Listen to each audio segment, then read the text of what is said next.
खड़ी हैं, लेकिन भगवान शंकर धीरे धीरे आगे बढ़ने लगे। पार्वती भी चुपचाप खड़ी है, सभी देवता भी देख रहे हैं, ऋषि मुनि भी देख रहे हैं, ये भगवान की क्या लीला है। भगवान भोलेनाथ की जैसे ही धीरे धीरे आगे बढ़े, भगवान मोहिनी ने एक बार और उसमें गेंद में आगे बढ़ा दिया, गेंद को सरकार ये थप्पड़ दे करके, और फिर विरोध कर रहे हैं। फिर एक बार हवा का झोंका आया, ये उनका पटका उड़ गया, अंग प्रत्यंग दिखने लगे।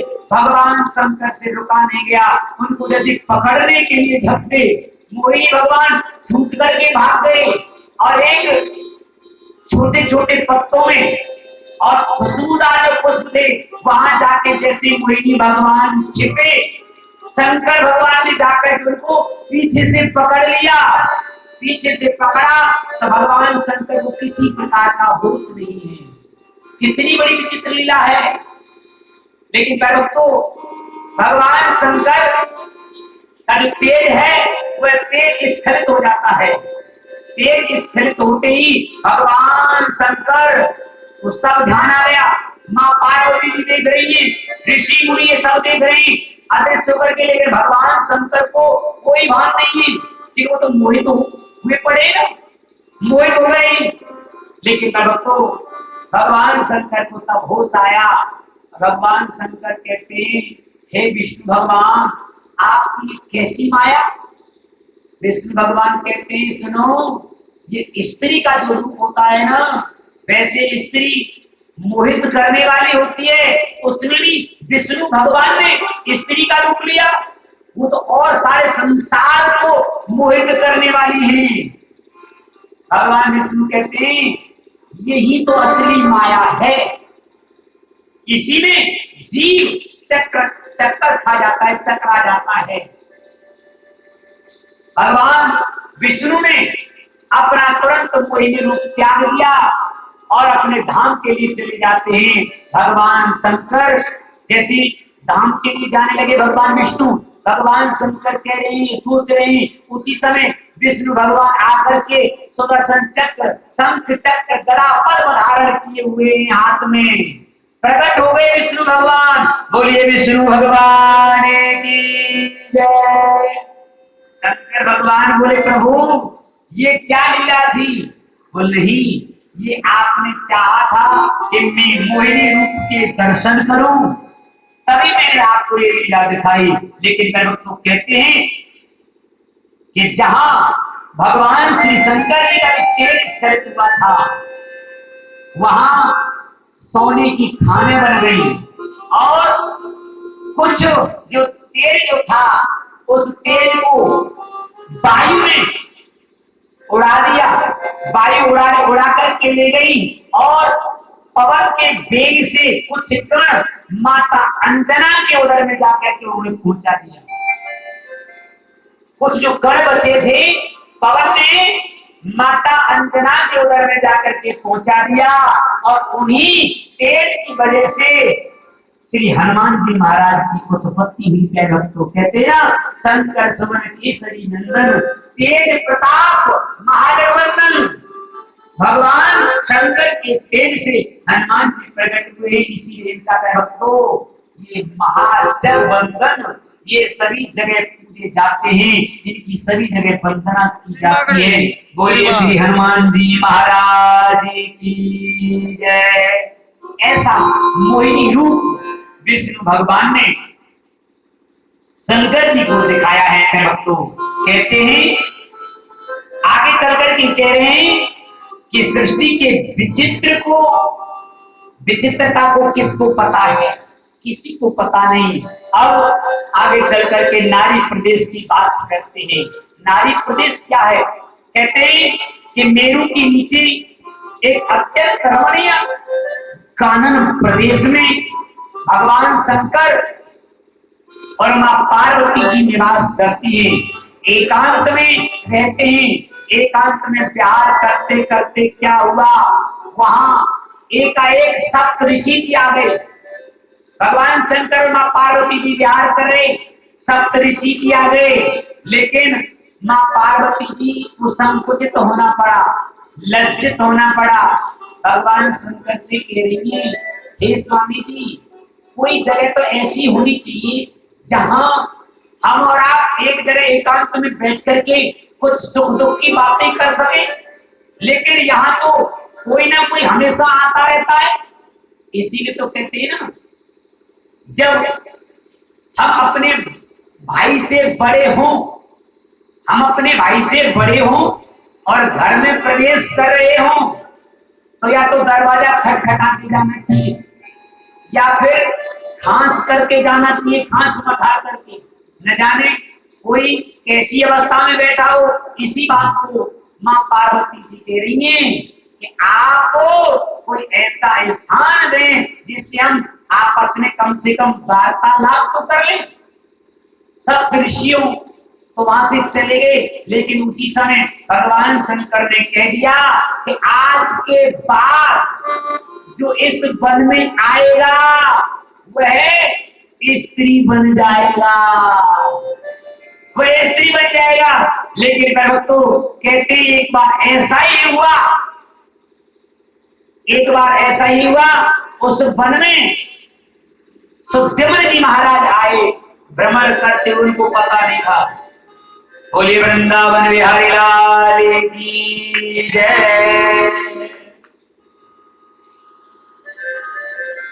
बोले श्री शंकर भगवान की जय।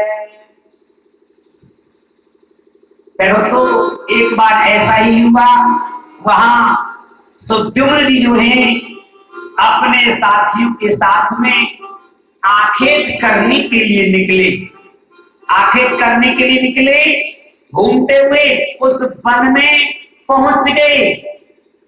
फल ये हुआ वे जाते ही सब स्त्री बन गई, और जो राजा थे वह भी स्त्री बन गए, और जो साथ में घोड़े थे उन्होंने भी मादा का रूप ले लिया।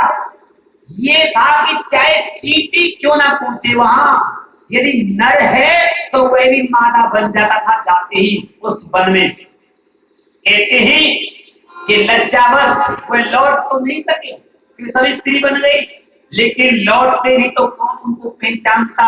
लेकिन भक्तों कहते हैं एक वन में दूसरे वन में घूमने के लिए घूमने लगे तो सुद्युम्न जी स्त्री वेश में भी अत्यंत सुंदर लग रहे थे।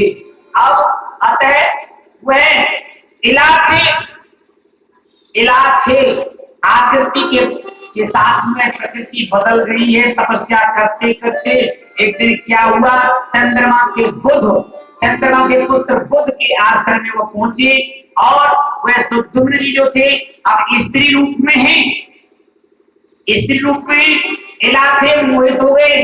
लेकिन इला भी बुध को चाहने लगी। जो सुद्युम्न जी थे उनका नाम इला पड़ गया।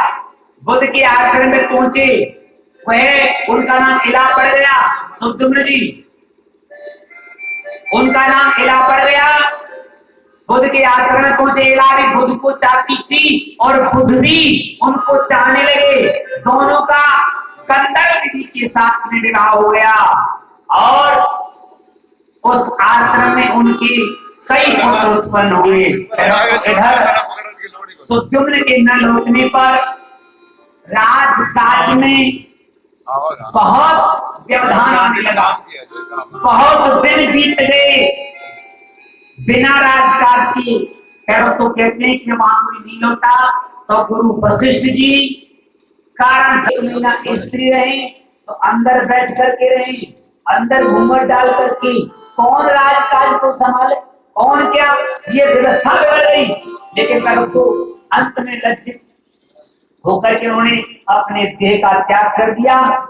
तो आगे चल करके कह रहे हैं कि रथाक्षोणी यांता सतधृतिर्गिंदी धमरधी रथांगे चंद्र करोरर्थ चरण पाणी सर इति। कहते पृथ्वी का रथ, ब्रह्मा सारथी, हिमालय धनुष, सूर्य चंद्र रथ के चक्र और भगवान विष्णु का बाण बना करके तृण के समान त्रिपुर को भस्म करने की इच्छा से आपने आडंबर रचा है। कहते हैं सचमुच भक्तों के साथ में भगवान शंकर अनेक अनेक दिव्य लीलाएं करते हैं और उनकी बुद्धि को परतंत्र होने नहीं देते हैं। जो भगवान की पूजा करते हैं उनकी बुद्धि परतंत्र नहीं होती है। दैत्यों का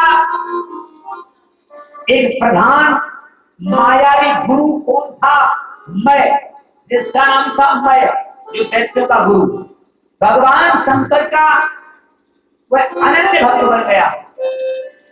राक्षस होते हुए भी भगवान शंकर का अनन्य भक्त। एक बात बताएं, जितने भी राक्षस हुए हैं सबने भगवान शंकर की तपस्या की है और भगवान शंकर ने राक्षसों को भरपूर वरदान दिया है। क्योंकि जो तपस्या करते राक्षसों को तो भय था कि देवताओं से हम कैसे भी राज्य ले लें, कैसे भी राज्य लें, लेकिन निष्ठा के साथ में वह पूजा करते हैं, पाठ करते हैं, उनकी पूजा पाठ सफल हो जाती है। तनिक भी संदेह नहीं है। मान लीजिए यहाँ एक बात देखने को मिल रही है और माता बहनें कथा सुनती निष्ठा से, प्रेम से, पर ये पता नहीं अपने जीवन में उतार रही है नहीं उतार रही, ये पता नहीं। कथा तो शांत चित्त होकर के सुनती और जगह की जैसे नहीं कि बीच बीच कथा में माता बहनें बात करती रहती है। यहाँ ऐसा नहीं देखने को मिल रहा है, शांत चित्त से कथा सुनती है। और लेकिन एक बात बताएं, जो कथा में, कीर्तन में, सत्संग में जो बात करते हैं ना, जो ज्यादा बात करते हैं, तो अगले जन्म में मालूम है क्या बनते हैं? टर टर करने वाले। 4 महीने तक टर टर करती रहो, चौमासे के मेढक बन जाओ। ऐसा नहीं है। यहाँ माता बहनें बड़ी श्रद्धा के साथ में कथा सुन रही है। देवता लोग पूजा करते हैं अपने अहंकार के कारण। अहंकार आ जाता है, भगवान उनकी पूजा को सफल नहीं होने देते हैं। तो कहते जहां अहम है वह राम नहीं है, जहां राम है वह अहंकार नहीं है। आज भी आप देख लीजिए हमारे सनातन धर्म में हम लोग एक बार पूजा को भूल जाएंगे, लेकिन और धर्म वाले लोग जो है ना, उनका टाइम हो गया 12 बजे का, चाहे जहां हो अपना कार्य प्रारंभ कर देती है। ये हकीकत है। क्यों? उनकी राक्षस प्रवृत्ति है। और हिंदुओं में इतनी दया है, आपसे चाहे सामने वाला कुछ भी कहता रहे, चाहे कितना भी कष्ट देता रहे, लेकिन आप उसको कष्ट देने की नहीं सोचेंगे। और जब बिल्कुल ही पानी नाक तक चढ़ जाता है तब फिर उसमें कसर भी नहीं छोड़ते, फिर तो कह देते हैं जय बजरंग बली की, जय शंकर भगवान की। तुरंत ही हमारे हनुमान जी महाराज कैसे भी मान लीजिए, या तो भक्ति मान लीजिए या आस्था मान लीजिए, तुरंत उनके शरीर में प्रवेश कर जाते हैं शंकर भगवान और हनुमान जी। फिर सामने वाले को परास्त करके ही मानते हैं।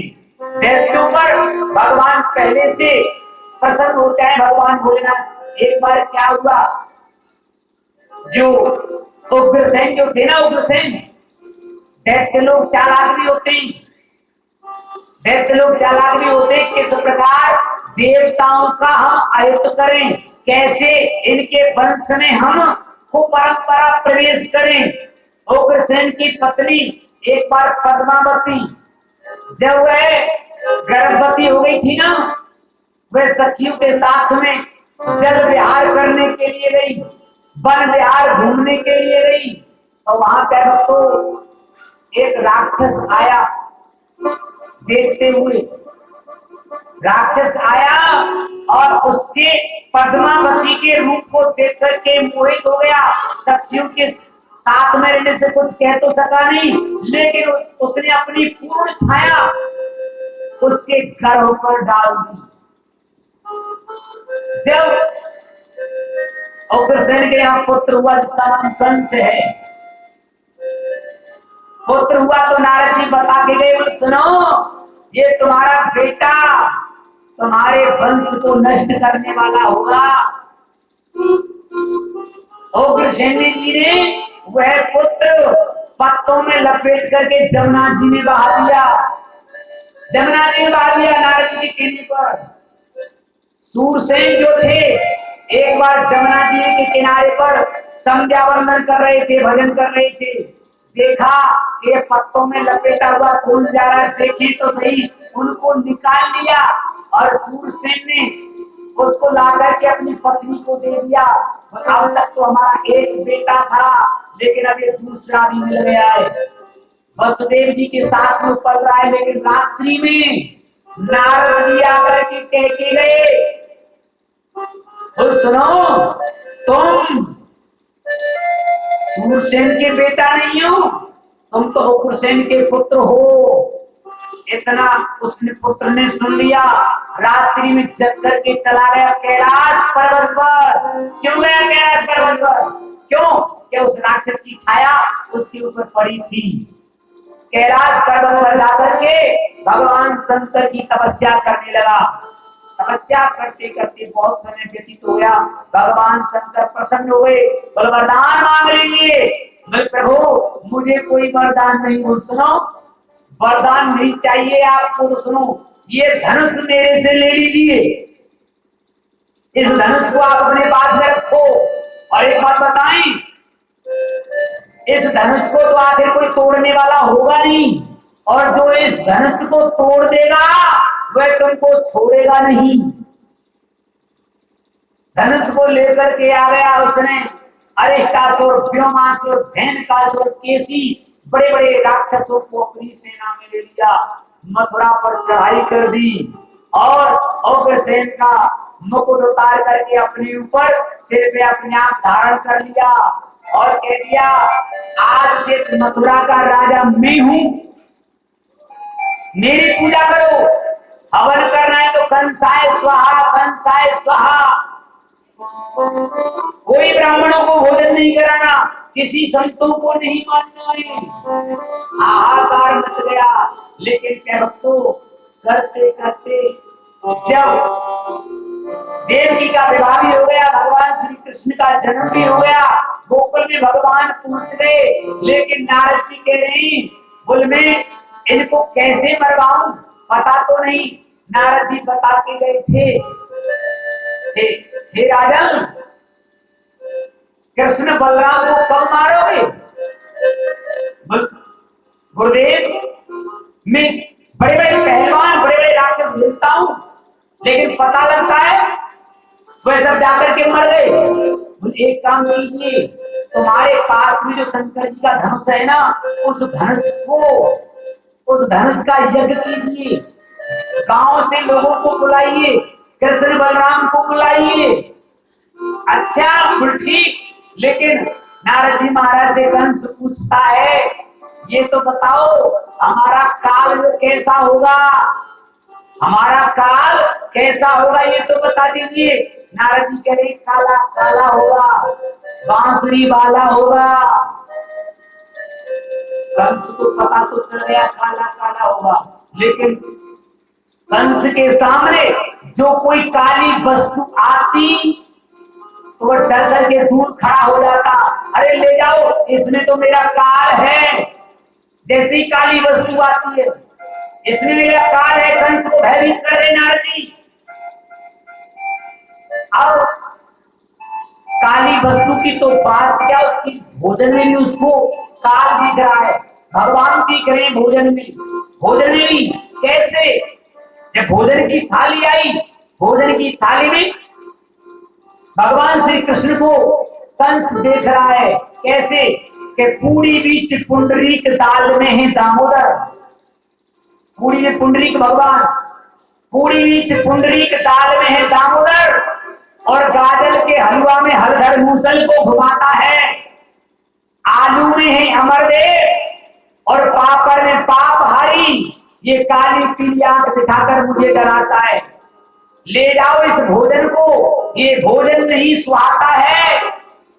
कहते हैं कि जीरे का ये झोंक नहीं, कुछ पड़ा दाल में काला है और जीरा बनकर घूम रहा ये काला बंसी वाला है। भगवान दिख रहे कंस को, भक्तों, क्योंकि राक्षस प्रवृत्ति आ गई ना, राक्षस की छाया पड़ने से। लेकिन अब भूख लग रही है, क्या किया जाए। कंस सोचता है कि एक दिन में कितना बड़ा भगवान था, बलशाली था, और आज मैं इस छोटे से बच्चों को मैंने देखा भी नहीं, सुना है, उसी से भी डर रहा हूं। कंस कहता है कि जरासंध बलधारी को युद्ध में मैंने हराया था, उसकी सुंदर 2 कन्या थी, मैं उन्हें जीत कर लाया था। दुनिया में मची तबाही थी जब मैं आंख उठाता था, डरते थे राजा महाराजा, नहीं कोई आंख मिलाता था। तो आज मेरी ये हालत है, रण सब होता जाता है, और डर देख जरा से छूना का भोजन नहीं सुहाता है। इतना भयभीत हो गया है कंस। लेकिन तो कहते हैं कोई भगवान को सखा मान करके भजता है, कोई मित्र मान करके, कोई इष्ट मान करके, तो कोई शत्रु मान करके, कोई भय से, कोई किसी से। लेकिन भगवान का भजन होना चाहिए। भय से भज रहा है लेकिन भगवान का चिंतन कर रहा है कंस। लेकिन भूख लग रही है, क्या किया जाए। कंस ने कहा कि मेरे लिए तुम ड्राई फ्रूट्स लेकर के आओ, मेवा लेकर के आओ, मैं देखता हूं ये मेवाओं में कैसे आता है। मेवाओं की थाली आ गई कंस के सामने, लेकिन मेवाओं में भी भगवान दिख रहे हैं उसको। कंस को क्यों भयभीत हो गया है। कहते हैं कि चिरौंजी में चित्त चोर पिस्ता में परम ब्रह्म, चिरौंजी में चित्त चोर पिस्ता में परम ब्रह्म, स्वारे में दिखे वो छलिया महाचार है, और काजू में कमलापति, दाख में द्वारकाधीश, अखरोट की ओट में वो देवकी का लाल है, मुनक्का में मोहनलाल, गोला में गोविंद रूप, बादाम में दिखे वो एक ब्रह्मचारी बाल है, और चिलगोजा में मोते कहे चट कर जाऊं तो किसमिस ने दिखे कृष्ण काल उनको काल है। तो राक्षसों को भगवान हमेशा काल के रूप में देखते हैं, दिखते हैं। इसीलिए लोग कहते हैं भगवान शंकर जल्दी प्रसन्न हो जाते हैं, और भगवान विष्णु अनेकानेक रूप धारण करके अपने देवताओं की सुरक्षा करते हैं। वे कौन था? मैं नामक गुरु, मैं नामक दैत्य, जो भगवान शंकर का अनन्य भक्त, जिसने क्या किया, उसने 3 नगरों का निर्माण किया माया से। एक बार 3 नगरों का निर्माण कर दिया, एक नगर सोने का, एक नगर चांदी का, और एक नगर लोहे का। 3 नगर निर्माण किए भगवान शंकर की कृपा से। मैं नाम के राक्षस ने, उसने अपने 3 पुत्रों को इन नगरों का अधिपति बना दिया।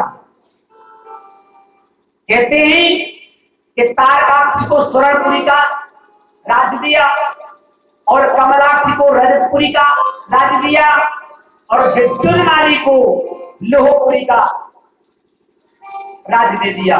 लेकिन कहते हैं ये तीनों को आकाश में निराधार निर्मित थे, अवैध और अजय थे। किसी भी अस्त्र शस्त्र से इन पर कोई प्रभाव नहीं पड़ सकता था। ये इच्छानुसार चाहे जहां वहां तीव्र गति से जा सकते थे, अपनी इच्छा के अनुसार।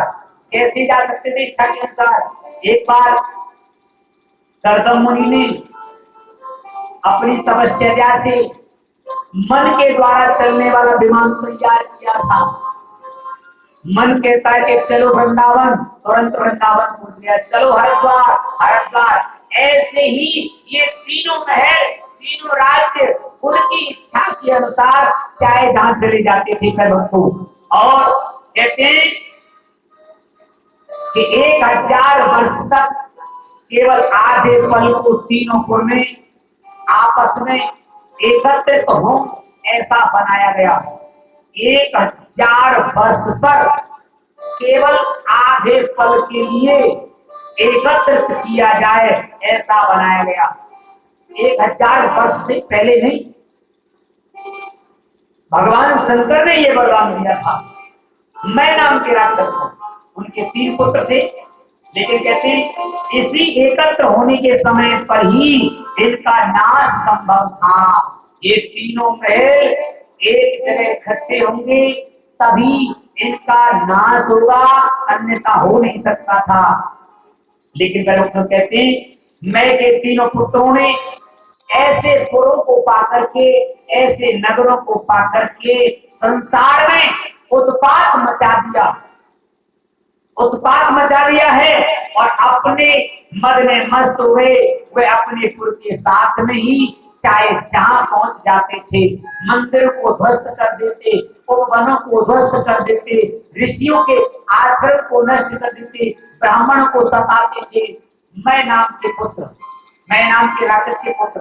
पर उसको कहते हैं जहां देखा कि ब्राह्मणों के सुंदर सुंदर पर्णकुटी बनी हुई है, वे उनमें आग लगा देते थे, ब्राह्मणों को पकड़ करके उसी में फेंक देते थे और भाग जाते थे। लेकिन यदि किसी को पता चलता कि मैं नाम के राक्षस के पुत्र आ रहे हैं तो वे डर के कारण भाग भी जाते थे। उसको भगवान शंकर ने बहुत वरदान दिए हैं राक्षसों के लिए, लेकिन इतने इनके उपद्रव से रक्षित नंदनवन जो था, नंदनवन को भी इन्होंने उजाड़ दिया। देवताओं के भवन गिरा करके मिटा दिए, देवताओं का पीछा करके उन्हें मारने के लिए दौड़े। तो कहते हैं कि सभी देवता लोग ब्रह्मा जी के पास में पहुंचे और ब्रह्मा जी कह रहे हैं कि सुना तो मैंने भी है, लेकिन हम चलो विष्णु भगवान के पास में चलते हैं।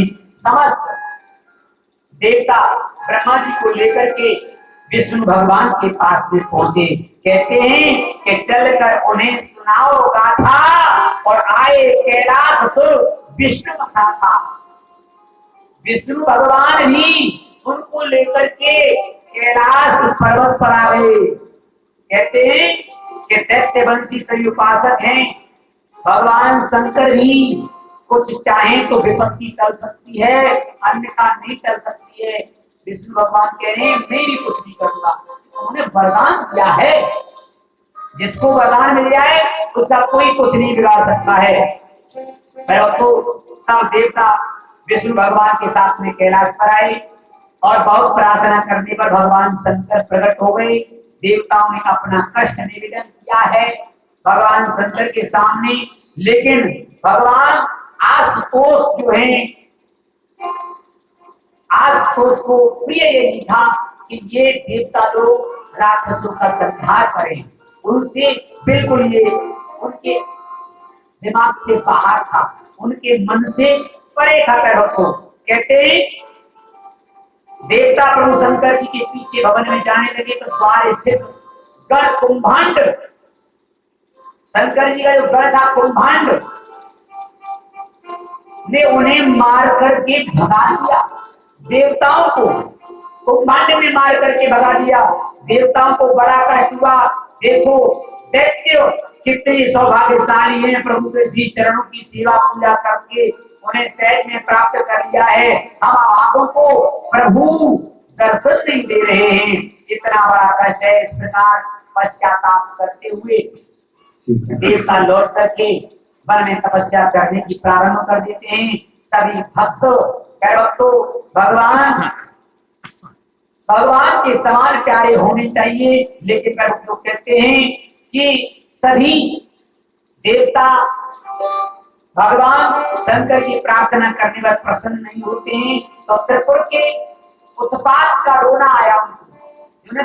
तीनों पुरों के निवासियों ने जो उत्पात किया है, देवता लोग भयभीत होकर के रो रहे हैं। प्रभु ने इस बार स्पष्ट कह दिया है भगवान शंकर ने कि दैत्य मेरे उपासक हैं, मेरे भक्त हैं, उनसे मैं प्रसन्न हूं, लेकिन उनकी मेरे प्रति भारी श्रद्धा है, मैं कोई हानि नहीं कर सकता हूं। भगवान शंकर ने देवताओं से कह दिया। क्यों कह दिया? क्योंकि हम देवता लोग जो हैं भगवान को पूजते नहीं है, मानते नहीं है। तो जब कष्ट आता है तभी हम भगवान को पुकारते हैं, अन्यथा सुख रहता है तो हम भगवान को भूल जाते हैं। भक्तों, इसीलिए अविश्वास में